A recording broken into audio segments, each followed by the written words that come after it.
Hello, hello, hello. How's everybody doing? This is Acorn Esports, and I'm your host, Faraz Aleem.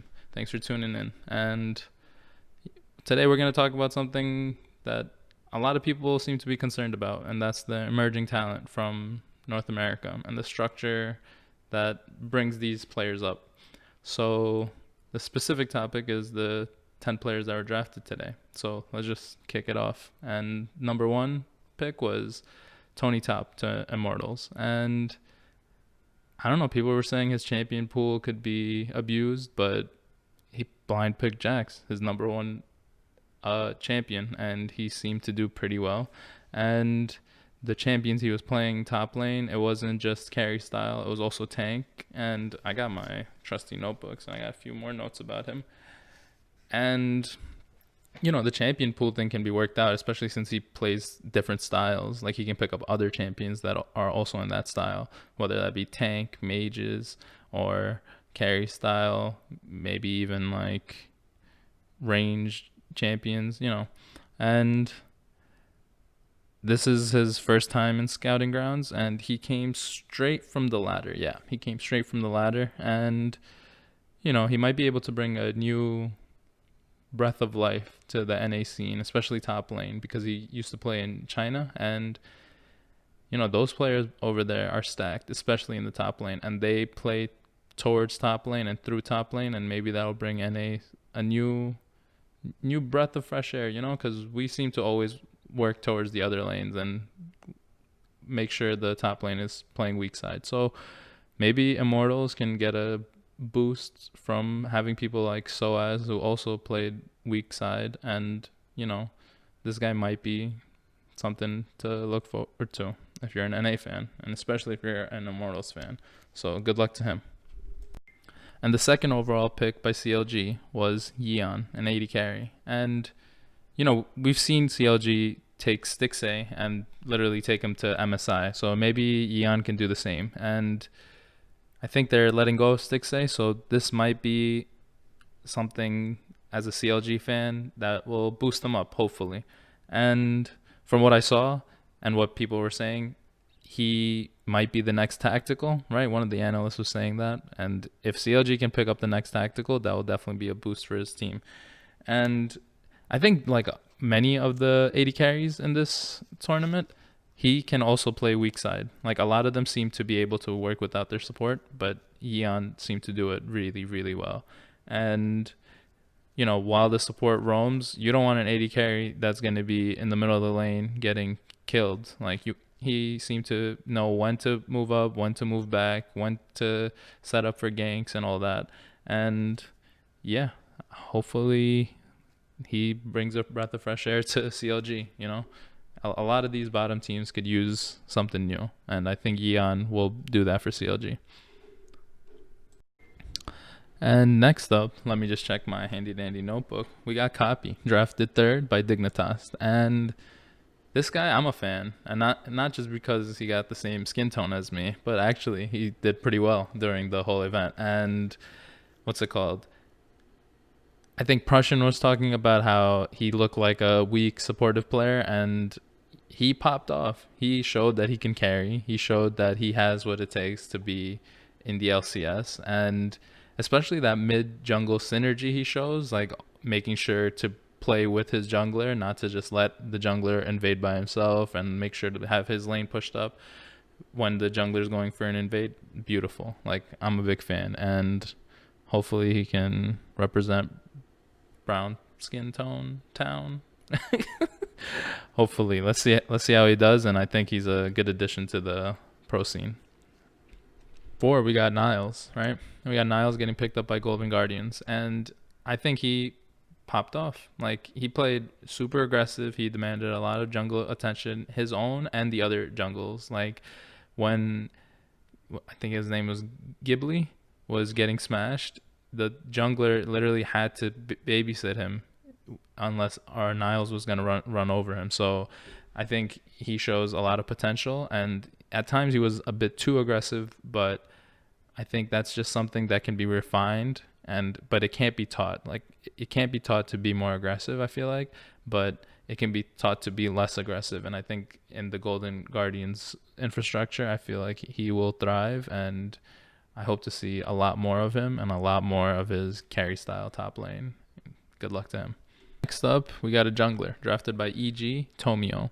Tomio comes straight from the ladder, and he showed that he could play carry style junglers, especially as the meta is right now. And he showed that he has mechanical prowess. And honestly, I'm pretty impressed by him, especially the way he was synced up with his laners. Like, it seemed like he knew what the laners were thinking, or maybe the laners were communicating, but he was there. He was there for when the laners needed him, especially mid and top. And I think he's a good addition to EG, especially working underneath Svenskeren. I think he's gonna be one of the up and coming. I mean, obviously he already is, but one of the ones that's gonna make it. So good luck to him. I hope he makes EG proud.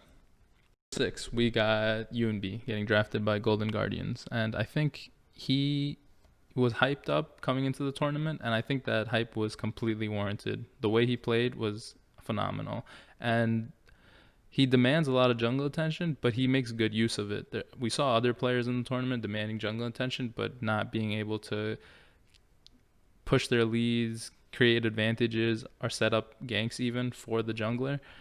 So I think Yeon is a great talent, a great pickup, and we should see and expect a lot more from him in the following years. Number 7, we got Shady. Honestly, this guy was fun to watch.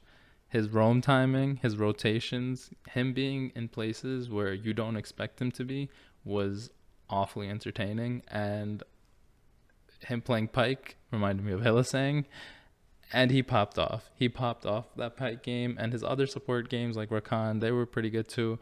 And I think this guy has a lot of potential, especially going to C9. Like, C9 is like a factory for building talent, and I think he's going to be able to refine everything he's good at and improve on things he's not good at. So I think he's a key player to keep an eye on as LCS progresses through the years, and who knows, maybe we'll see more of him this year. And at number 8, we got TL, probably TL Spawn, picking up Spawn from the Scouting Grounds. And Spawn's an ADC, and honestly, he was great playing weak side. He was great in team fights, to be honest. Like, I think that's where his skill truly lies, like making sure he doesn't die, making sure he's pumping out consistent damage. And I feel like a lot of people are talking about who's going to be the next tactical, who's not going to be the next tactical. This guy's going to be the next Spawn. Like, we heard one of the analysts talking about how he was the only person back when tactical was in Scouting Grounds to be able to keep up, to be able to lane against him. And his laning is good, and especially his team fighting. So I think this is a great pickup by TL. And if he was the only person to match tactical, now he's going to be playing with tactical, boosting up both AD carries in their team. And I think this was a great pickup for TL. Like, smart, great pickup for them, and good luck to him as well. And at number 9, we got FlyQuest picking up NXI. Don't know how this man got dropped so low onto the draft, but he was hyped up coming in. He was hyped up in, and now he's going to be hyped up coming out. This guy, honestly, one of the things I noticed that I don't think was mentioned was his farming. He was up in farm. He was matching farm even when he shouldn't have been. Like, he played pretty well. And another thing I noticed was he protected his split pushers really well, shadowing them, making sure they were safe. And, I think he has a lot of potential, a lot of raw talent. We might even see him this year. That would be awesome. And let me see, do I got anything else? Oh, yeah. They were talking about how he's improving drastically and quickly. So, like I said, we might see him this year. If he keeps improving at this rate, like, who knows? So, looking out for this one, to be honest. All right, last but not least, we got ADC Shoryu getting drafted by TSM. And honestly, this guy, again, the weak side ADCs in this tournament, they played really well. Like, they made sure not to give up because, the supports want to show off that they can roam and that they can do stuff besides just lane and sit in lane. So Shoryu was just another one of those ADCs that showed that he could play weak side, and honestly, he was popping off without his support. His support didn't need to be there. Like, he has such great mechanical and raw talent that he basically he allowed his support to roam around. He let him show off his skill set while also just showing off how good he is in 1v2 sometimes. And one more thing about this guy, just his interview alone afterwards was so like badass that I think he's going to be an amazing player. Like, the way he was talking about, like, it's not up to him. He's just there to like grind it out and show off his skills. I ate that shit up. So good luck to him. I'm excited. And that wraps up the 10 players that were drafted. There was one player that I wish had gotten drafted, and that's Appa. Not just because of his name, and I'm a big Avatar fan, but he seemed to be very versatile, and he seemed to be like the only saving grace. I think it was Team Mountain.